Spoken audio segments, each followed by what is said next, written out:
Ex-MP బూర నర్సయ్య గారు, MLC విజి గౌడ్ గారు మరియు అన్ని సంఘాల ఉన్నటువంటి గౌడ సంఘంలో ఉన్నటువంటి ముఖ్యులందరూ కూడా పాల్గొన్నారు.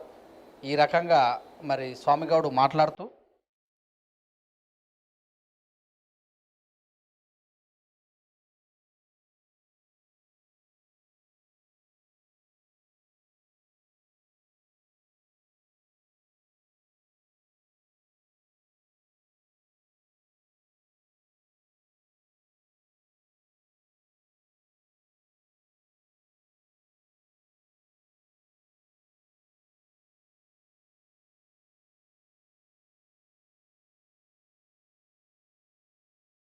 అనే ఒక పత్రికను సిద్ధేశ్వర్ గౌడ్ 5 సంవత్సరాల క్రితం ప్రారంభించి దాదాపు సామాజిక వర్గానికి, దళిత వర్గానికి పనికొచ్చేటటువంటి నిజమైనటువంటి వార్తలు, వాళ్ళ కులవృత్తులు ధ్వంసమైనటువంటి విధానాన్ని, ఆ ధ్వంసమైనటువంటి కులవృత్తులను ఏ విధంగా అభివృద్ధి చేయాలనే సూచనను కూడా అందజేస్తూ అనేక విషయాలను తన యొక్క పత్రికలో పొందుపరుస్తూ గౌడ జాతితో పాటు కమ్మరి, కుమ్మరి, కమ్మ, వడ్రంగి అనేక ఉపకులాల వారికి కూడా తను చేయూతనిస్తూ పత్రికను నడుపుతూ ఉన్నాడు.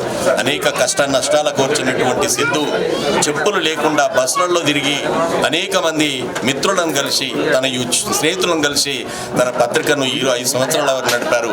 5 సంవత్సరాల జన్మదిన శుభాకాంక్షలు చెప్పడానికి ఈరోజు రవీంద్ర భారతికి ఇటు ఎంపీ గారు నర్సయ్య గౌడ్ గారు, అదేవిధంగా మంత్రి గౌరవనీయులు శ్రీనివాస్ గౌడ్ గారు, మా గంగాధర్ గౌడ్ గారు, వేదిక మీద పల్లె లక్ష్మణ్ గౌడ్ గారు, అనేక మంది ప్రముఖులు ఈ వేదికకు వచ్చి ఈ పత్రికను ఆశీర్వదిస్తూ తప్పకుండా ఈ పత్రికను కనీసం 40-50 వేలకు పెంచాలని ఒక ప్రతిజ్ఞ తీసుకున్నటువంటి సందర్భంలో నేను సిద్దుగౌడ్ను మనసారా అభినందిస్తూ 50,000 కుటుంబాలకి పత్రిక చేయగలిగితే సమాజంలో అనేకమైన మార్పులు వచ్చేటటువంటి అవకాశం ఉంది. కాబట్టి ఈ పత్రిక బడుగు బలహీన వర్గాల పక్షాన, బలమైన కులాల పక్షాన నిలబడడానికి సిద్దుగౌడ్ చేస్తున్న ప్రయత్నానికి మేమంతా వెన్నుంటి సహాయ సహకారాలు అందిస్తామని, ఈ పత్రిక ఇంకా దినదిన అభివృద్ధి చెంది ఎన్నటికో ఒకనాటికి ప్రతి తెలంగాణ ప్రతి ఇంటికి పత్రిక చేరే విధంగా సిద్దుగౌడ్ ప్రయత్నం చేయాలని మనసా వాచా కోరుకుంటూ నా యొక్క అభినందనలు ఈ పత్రిక అందజేస్తా ఉన్నాను. థ్యాంక్ యూ వెరీ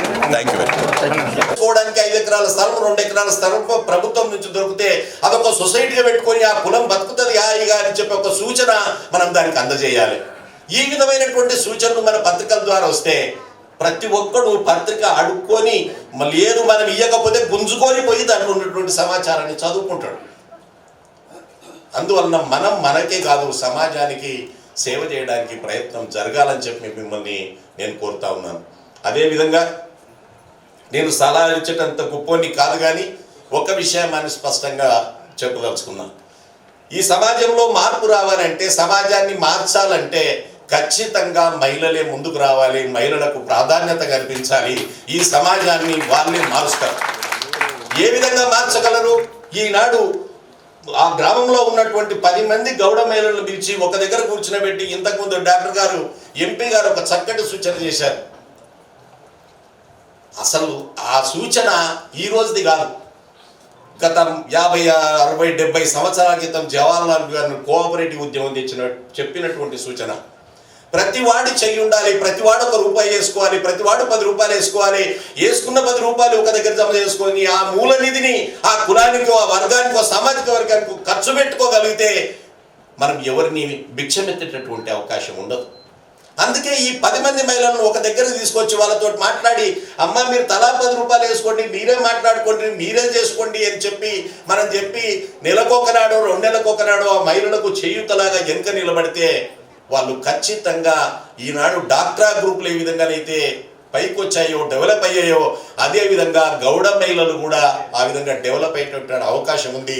వాళ్ళ కాళ్ళ మీద వాళ్ళు నిలబడే పరిస్థితులు ఉంటాయి. పారిశ్రామికంగా వారికి ఏం చేస్తే పని చేసుకోగలరో ఆ ఏరియాలో పరిస్థితులను గమనించి వారి పారిశ్రామికంగా ఎదిగే అవకాశం ఉంటుంది. ఇలాంటి సమావేశాలు రాత్రి 7 గంటలకు స్టార్ట్ చేస్తే మహిళలు ఎట్లొస్తారు? కామారెడ్డికి వెళ్ళొచ్చింది, ఎట్లొస్తుంది కామారెడ్డికి? మళ్ళీ ఎట్లా పోతుంది కామారెడ్డికి? వచ్చుడైతే బాగానే వచ్చింది, పోతుంది ఎట్లా? హైదరాబాద్లో ఉన్న చుట్టాన్ని ఎత్తుకోవాలి, లేకపోతే పల్లె లక్ష్మణ్ గారు లేడీస్కు అలాగ హాస్టల్ పెట్టలే. ఉన్నది ఒకటే ఆస్తులు, సగం ఆడపిల్లలకు ఉంది, సగం పిల్లలకు ఉంది. ఆ బంధువులు ఎవరైనా ఉంటే రాత్రికి ఇంత పండుకోవాలి, లేకపోతే లేదు. అందుకే ఎంపీ గారు ఒక మాట చెప్పారు, చక్కటి గౌడ భవనం హైదరాబాద్లో నిర్మాణం జరిగితే ఇలాంటి సమావేశాలకు వచ్చినటువంటి మహిళలు దాంట్లో భోజనం చేసి హాయిగా మా భవనంలో వండుకున్నాం, ఢిల్లీకి పోతే మనం తెలంగాణ భవన్లో ఎంత హ్యాపీగా వంతామో ఆ విధంగా ఉన్నామన్న ఫీలింగు మహిళలకు ఉండాలి. ఇవన్నీ జరగాలనంటే ముందు మనం ఈరోజు ఒకరికొకరు సాయం తీసుకోవాలి. నేను ఇక్కడ ఉన్నటువంటి మా మిత్రుల్ని, ఇక్కడ ఉన్న సోదరుని అడుగుతా ఉన్నాను, మన గ్రామంలో ఉన్నటువంటి, మన ప్రాంతంలో ఉన్నటువంటి గౌళ్ళను వెతికి 10 మందికి గౌడ కంఠాన్ని ఎంతమంది పంపగలరో దయచేసి చేతులు ఎత్తితే నాకు కొద్దిగా సంతోషంగా ఉంటుంది. ఇన్నరు ఒకరి తర్వాత గింత ఆలోచించి చెప్తున్నారు, ఈ పంచాలు మాకెందుకనే. సో సంతోషం. నేను అనేది ఏంటంటే ఎక్కడే కానీ చెప్పింది నవ్వుతూ వినాలి. అవతలి వ్యక్తితో మాట్లాడుతున్నప్పుడు ఈ గౌడ కంఠం గురించి చెప్తున్నప్పుడు వాడి కళ్ళలోకి చూస్తూ మాట్లాడు. నువ్వు వింటున్నావా లేదా లేదు. అప్పుడప్పుడు మీరు చూస్తుంటారు, మన ఇంటికి భర్త తిరిగి వచ్చి ఆ పాప ఆమె ఏదో చెప్తుంటుంది, ఇంత సమస్య ఏదో చెప్తుంటుంది. ఈయన తిరిగి వచ్చిండు కదా, ఆ టీవీది ఆ స్విచ్ తీసుకొని దాన్ని వేసుకుంటా, చెప్పు ఏంది అయ్యో అంటూ ఇప్పుడు అని మాట్లాడితే ఆమె ఏం చెప్తుంది, ఈయనకి ఎందుకు లేదు ఇప్పుడు అని చెప్పి పక్కకి వెళ్ళిపోతుంది. అందుకే ఎప్పుడే కానీ చెప్పే విషయాన్ని ఖచ్చితంగా వినడం నేర్చుకోవాలి. వినడం ఎప్పుడైతే నేర్చుకుంటావో అవతలోడు నీతోటి ఇంటరాక్ట్ అయ్యడానికి అవకాశం ఉంటుంది. నువ్వు వినడానికే సిద్ధంగా లేకపోతే చెప్పారంత నీకెక్కడిది. అందుకే నవ్వుతూ ఉండాలి, నవ్వుతూ మాట్లాడాలి. నవ్వినంత మాత్రాన నువ్వు పే చేయాల్సిన అవసరం లేదు. ₹1 ఒక్క నయా పైసా పే చేయాల్సిన అవసరం లేదు. నవ్వుతూ మాట్లాడు, సమస్యను నవ్వుతూ చెప్పు. కానీ నవ్వుమన్నాడు కదా సామాన్య అని చెప్పి ఎవడన్నా సస్తే ఆడ కూడా పోయి నవ్వుతాడు.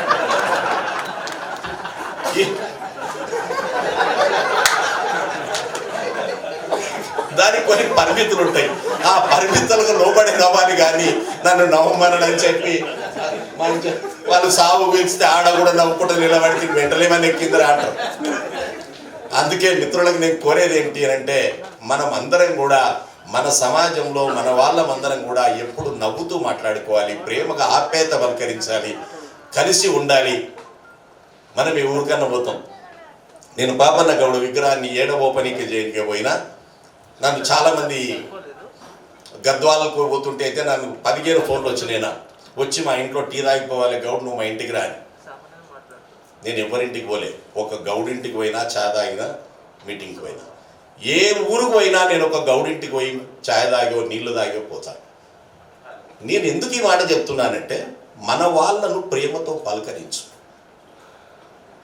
ముందుగా మన వాళ్ళని పలకరించే ముందు ఇంట్లో వాళ్ళని పలకరించడానికి ప్రయత్నం చేయి. అమ్మను ప్రేమతో పలకరించు. నీకు తిండి పెట్టి నీకు పెద్ద చేసి చదువులు చెప్పిస్తే నువ్వు ఒక్కసారి ఇంటికి పోయి అమ్మ కళ్ళు ఎందుకు ఎరుగున్నాయి, రాత్రి నిద్ర రాలేదని ప్రేమతో అడుగు. చచ్చిపోతుంది గుండె, అసలు తట్టుకోలేదు. నా కొడుకు చూడు ఎంత ప్రేమతో నన్ను అడిగాడని చెప్పి నీకు సమాధానం కూడా చెప్పనీకి రాదు. కళ్ళకి నీళ్ళు వచ్చేస్తాయి ఆ తల్లికి, అంత అభిమానం కొడుకంటే. కానీ నీకు సమయమే లేదు. తాతను వాళ్ళకరిచ్చే సమయం లేదు, అమ్మని వాళ్ళకరిచ్చే సమయం లేదు, అయ్యని వాళ్ళకరిచ్చే సమయం లేదు. వేస్తివి లబ్బ పైంట్ నూక్కుంటేవి ఏం చేయబోతున్నావో దేవునికి ఎంత పరుగే పరుగు. పొద్దు మీకు వస్తేవి చక్కగా నీ కొడుకడ్డం వస్తే అలో ఏమరా బాగున్నావు అంటివి, పోతివి భార్య దగ్గర ముచ్చట పెడితే మరి అయ్య ఎక్కడ వాయ్, అమ్మ ఎక్కడ వాయ్, తాత ఎక్కడ వాయ్. అందుకే పలకరింపు అనేది ప్రేమను ఆప్యాయతను తెలియజేస్తుంది. అమ్మను ఒక్కసారి ఇట్లా గదవ పట్టుకొని ఏమే ఆరోగ్యం పెట్టున్నదని ఒక్క మాట్లాడు. నీ కొడుకునంత ప్రేమతో పలకరిస్తున్నవే, రేపు ఆడు కూడా ఇదే పని చేస్తే. అందుకే ఇక్కడ ఉన్నటువంటి నా బంధువులందరికీ చెప్పేది ఏంటంటే, మనం మన సమాజంలో మన పిల్లలకు మర్యాద నేర్పించాలి. మన కల్చర్, మన భావాలు వాటిని నేర్పించాలి. అవి నేర్పించలేకపోతే మనం ఏం నష్టపోతున్నామో ఇప్పుడు అర్థం కాదు, కానీ 20 సంవత్సరాలు అయిన తర్వాత అర్థమవుతుంది. మీరు అప్పుడప్పుడు చూస్తూ ఉంటారు మిత్రులారా, మనం కూడా గమనిస్తుంటాం. ఇల్లు వచ్చి తలుపు కొడతాడు, టక్ తలుపు కొనగానే ఆ సోఫాలో కూర్చొని ఉంటాడు మనోడు, చిన్నోడు కొడుకో మనోడో కూర్చొని ఉంటాడు. వాడు డోర్ ఇప్పగానే ఆంటీ అమ్మ లేదు ఇంట్లో. వాడు పొరపాటున కూడా ఆంటీ ఎందుకు వచ్చినావు, ఏమొచ్చినావు, ఏడికెళ్ళి వచ్చినావు, నీ పేరేంది అని పొరపాటున ఆడ అడిగే లోపల ఈయన సెల్ ఫోన్ ఏమైనా పోతుందేమో అని భయం. వీడు చూసుకుంటూ కూర్చున్నాడు ఆ బొమ్మలు. సమాజం ఏ పరిస్థితుల్లో ఉన్నదో ఒకసారి ఆలోచించండి. అందుకే నేను కోరేది ఏమిటి అని అంటే, మన సామాజిక వర్గంలో, మన ఇళ్లలో, మన పిల్లలకు, రేపు రాబోయేటటువంటి భవిష్యత్ నిర్మాణ కార్యకర్తలకు ఈ సమాజ విలువలు మనం నేర్పాలి. ఈ సమాజ విలువలు నేర్పినప్పుడు మనకు కూడా మన తల్లిదండ్రులు నేర్పినట్టుగానే బాధ్య పిల్లలు సమాజం అనుకుందాం. ఇక్కడ ఉన్నటువంటి మన మిత్రులంతా, నా శరీరం ఒక భూమి, ఈ భూమిలో బీరకాయ ఇత్తు నాటితే మామిడి చెట్టు మొలుస్తుందా? లేదే. ఈ భూమిలో ఏ ఇత్తనం నాటినవో అదే చెట్టు మొలుస్తుంది. నువ్వు చిన్ననాడు ఏ మర్యాదనైతే నేర్చుకున్నావో, నీ తల్లిదండ్రులు ఏది నేర్పినరో, ఏ సంస్కృతి ఏ కల్చర్కి అయితే అలవాటు పడ్డావో అదే కల్చర్ నిన్ను పెంచి పెద్ద చేస్తుంది, దాన్నే ముందుకు తీసుకుపోతుంది. అదే నీ సామాజిక వర్గానికి నిన్ను ఒక గుర్తింపు తెచ్చి పెడుతుంది. ఈనాడు సిద్ధుకు తెచ్చినట్టుగా. సిద్ధు ఉద్యోగం చేయొచ్చు, కానీ సిద్ధు తన సామాజిక వర్గంలో సమస్యలు చెప్పాలనుకున్నాడు. చెప్పడానికి ఏంటి ఆలోచించి ఒక పత్రిక అనుకున్నాడు. ఆ పత్రికలో తన స్నేహితుల ఫోటోలు వేసి, వాళ్ళ ఫోటోలు వేసి, వీళ్ళ ఫోటోలు వేసి, మొత్తానికి 5 సంవత్సరాలు ఆ బిడ్డని పెంచి పెద్ద చేసాడు. అందుకే మన సామాజిక వర్గంలో నీ ఇంట్లో నీ మన్మడి బర్త్డే అయితే ఒక సిద్ధుకు ఫోన్ చేసి మన్మడి ఫోటో పంపించి, ఇంట్లో చిన్న యాడు, నీ దగ్గర 1500 లేకపోతే సిద్ధు నేను 500 ఇస్తాను, ఆ మన్మడి ఫోటో ఇవ్వని దండం పెడతా అంటే బ్రహ్మాండమైన ఫోటో ఇచ్చేస్తాను.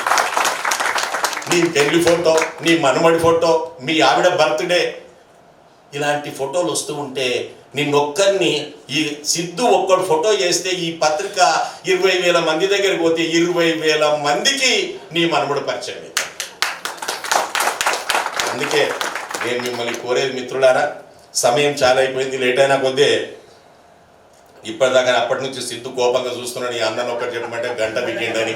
అందుకే నేను మిత్రులందరితో విజ్ఞప్తి చేసేది, దయచేసి గౌడ కంఠాన్ని, ఈ పత్రికను, ఇది మన సామాజిక వర్గానికి చెందిన పత్రిక, ఇది సిద్ధు పత్రిక కాదు, సిద్ధు ధైర్యం చేసి రాస్తున్నటువంటి పత్రిక. ఆ ధైర్యం చేసి రాస్తున్నటువంటి ఒక సైనికుడికి మనం బాసటగా నిలవాలి. ఆ సైనికుడు నిలబడ్డాడు కాబట్టే, బార్డర్లో ఉన్నాడు కాబట్టే మనమంతా సేఫ్టీగా ఉన్నాం, మన సమస్యలు ప్రజల్లో పోతున్నాయి. కాబట్టి అలాంటి సైనికుని మనం కాపాడుకోలేకపోతే ఈ పత్రిక ఉండదు. అందుకే మిమ్మల్ని అందరినీ కోరేది, వేదిక మీద మా ఎంపీ గారు చెప్పినట్టుగా ఇదొక కొద్దిగా సీరియస్గా దీన్ని ఆలోచన చేసి, వారు చెప్పినటువంటి పద్ధతి స్కీమ్ ఏదైతే ఉందో దాన్ని సీరియస్గా ఆలోచన చేసి ఒక టాస్క్ ఫోర్స్ లాంటిది వేసి, లేదా ఒక కమిటీ లాంటిది వేసి, ఎవరిదో ఒకరి నాయకత్వాన ప్రతి గ్రామంలో కమిటీ వేసి, ఆ గ్రామంలో ఉన్న అందరి గౌడ్ల దగ్గర 10 రూపాయలు కలెక్ట్ చేయగలిగితే పరిస్థితి ఎంత మారుతుందని దానికి కొంత మనం ప్రయత్నం చేసి మన ప్రయత్నంలో సాఫల్యం పొందొచ్చు. ఆ విధంగా ఎంపీ గారు కొంత ఆలోచన చేయాలి ఆ స్కీమ్ గురించి. వాళ్ళు చెప్పిన స్కీమ్ చాలా బాగుంది కాబట్టి అది గంగాధర్ గౌడ్ గారు, అదేవిధంగా జాజుల గారు, నారాయణన్న గారు, అంతమంది వేదిక మీద ఉన్న మిత్రులందరూ కూడా కొంత సీరియస్గా ఆలోచన చేసి దాని గురించి ఆలోచించాలని చెప్పి నేను అందరినీ కోరుతూ, సిద్ధు ఈ జన్మదిన సందర్భంగా నన్ను ఖచ్చితంగా నువ్వు రావాలని చెప్పి సీరియస్గా, నువ్వు రాకపోతే కుదరదని చెప్పి వార్నింగ్ కూడా ఇచ్చి నన్ను ఈ దాకా పిలిపించినటువంటి సిద్ధు. అయితే నేను చెప్పేది ఏంటి మిత్రులకి, ఇక్కడ ఉన్న నాకంటే నేను వచ్చేటక్కల ఈడ 5గురే ఉన్నారు. సమయపాలన చాలా అవసరం, అది దయచేసి అందరం కూడా గుర్తించాలి. 5 మందే ఉన్నారు అంటే ఎప్పుడు 6:30కి 5 మంది ఉన్నారు అని అంటే మరి మీటింగ్ ఎప్పుడు స్టార్ట్ అవుతుంది? ఆయన తప్పేమున్నది? కానీ నేను సిద్ధు కూడా రిక్వెస్ట్ చేసేది ఏంటంటే, దయచేసి ఈ జన్మదిన శుభాకాంక్షలు లైట్ల ఎలుగులు కాకుండా పొద్దుపూట పెడితే మన జిల్లాలకు వెళ్ళి మన మహిళలు సోదరిమణులు వాళ్ళు వస్తారు కాబట్టి సేఫ్టీగా తిరిగి ఇంటికి వెళ్ళడానికి అవకాశం ఉంటుంది. కాబట్టి దయచేసి రేపు వచ్చేదైనా ఆ విధంగా పెట్టి, రెండోది అదేవిధంగా నేను సిద్ధును కోరేది, వేదిక మీద ఉన్నోళ్ళని కోరేది, వచ్చిన మిత్రులను కోరేది, మనం వస్తాం కానీ ఇంట్లోకి వెళ్ళి నా చెల్లెని తీసుకురా, అక్కని తీసుకురా, బిడ్డని తీసుకురా. రేపు వచ్చే సంచికకు మాత్రం ఖచ్చితంగా మనతో పాటు భార్య అయినా సరే కూతురైనా సరే వెనుక పెట్టుకొని సమావేశానికి వస్తామని చెప్పి ఈరోజు మనస్ఫూర్తిగా ఒక మాట అనుకొని ఇక్కడి నుంచి పోదాం. ఈ అవకాశం ఇచ్చినటువంటి సిద్ధుకు నేను మనసారా ధన్యవాదాలు తెలియజేస్తూ ముగిస్తా ఉన్నాను. Thank you very much.